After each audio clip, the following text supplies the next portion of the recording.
પૂછી લે હા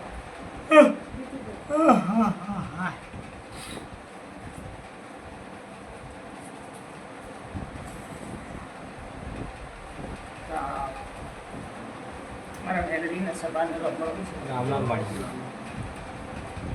બોલો પણ સ્વરૂપ સભા માં બોલો.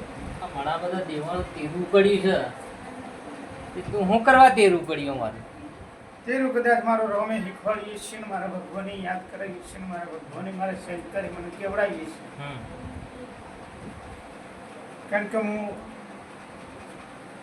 મારા ભગવાનને પૂછ્યા વગર આગળ હેડું નહીં ભાઈ. પંચમાં નાનું મોટું ડેરું છે ને મારે રજા લેવી પડે. આજે ભાઈ કોકના ગામમાં પંચાયત કરવા જવી હોય તે ગામના મુખીને કે તો સરપંચની મંજૂરી લેવી પડે તો ગામમાં ભાઈ નાટક કરી શકો ને કરી શકો તમે. એટલે જગતમાં મારા મેળવીને એવું કેવું છે કે ભાઈ કોકની ચામુંડ માતા આવીને એવું મને કહી ગયેલી છે કે ભાઈ 5 ભાઈ બોલાવી 5 ભુવા બોલાવી અને 5 ભુવાના દોડ લેજો મારી એટલે તારો લેખ જેનો બનેલો છે લેખ તારો પૂરો થાય. એટલે હું હાવ સભાની અંદર પહેલા તો દરેકના દેરોને દરેકના દેવને મારા મેલડીના ઝાઝા રોમ રોમ સુધી દરેક ભુવન દરેકની માતાઓને મારા મેલડીને સભાને રોમ રોમ કીધું. પણ એક ભુવોજી કદાચ મારા હમ ના બોલી શકે પણ જો આજે બેહી ગયો તો કડકાન વાતો ના કરો મેલડી ના કહેવાય પણ એ ભાઈ મારો અવસર ના લઈ ટીનાભાઈ આજે બોલું છું એવું કાયમી બોલતી રહીશ. હું જેનો છેરો પકડી લઈશું ને પૂરું કર્યા વગર હું માતા મૂકતી નથી. મારા સુરેશભાઈને કદાચ સભામાં તમે યાદ નહીં કર્યો હોય મારા રોમની કદાચ ભૂલથી યાદ કરી દીધો. સુરેશભાઈ લગભગ 2 વાગે મારી મેલડીના દરબારમાં બેઠા છે.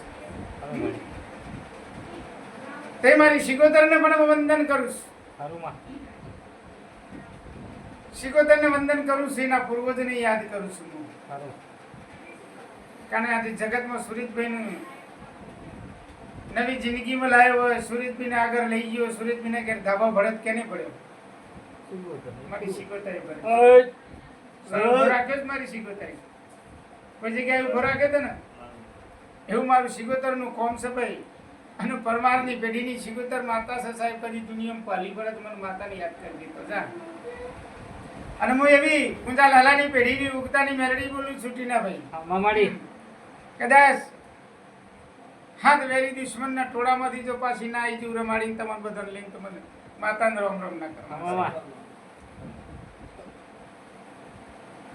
50 દુશ્મનો હોય અને તમે એકલા હોય સુરજભાઈ અને 50 જન્મથી જો બારા લઈને ના આવું તો પછી હું માતા ના કહેવું જો. પણ મારી મેલડીને જે કદાચ કોકનું દુઃખ લગાડ્યું છે કોકને કલંક લગાડ્યું છે તો એનો ભગવાન જોણો એનો રોમ જોણો ભાઈ હે. કારણ કે જેને હું અથડીમાં લઈને ફરેલી છું માજી માતા બોલું છું ભાઈ.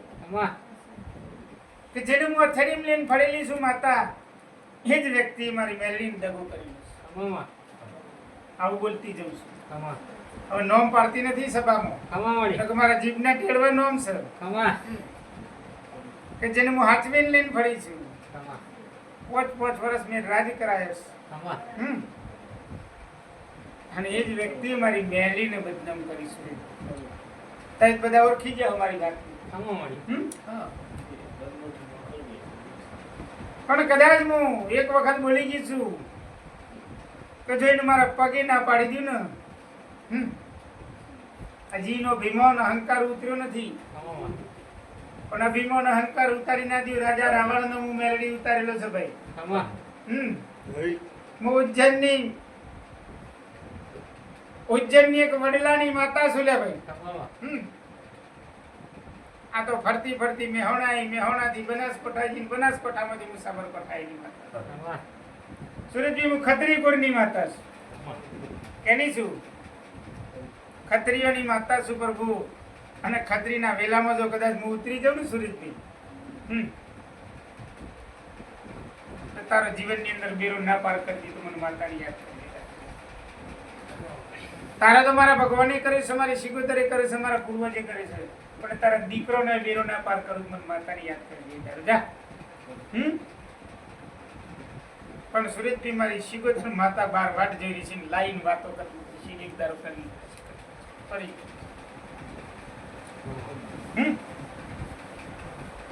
કરવી પડશે સુરેશ. તેવું જીતુભાઈ ને એમાં કહેતી જઉં છું.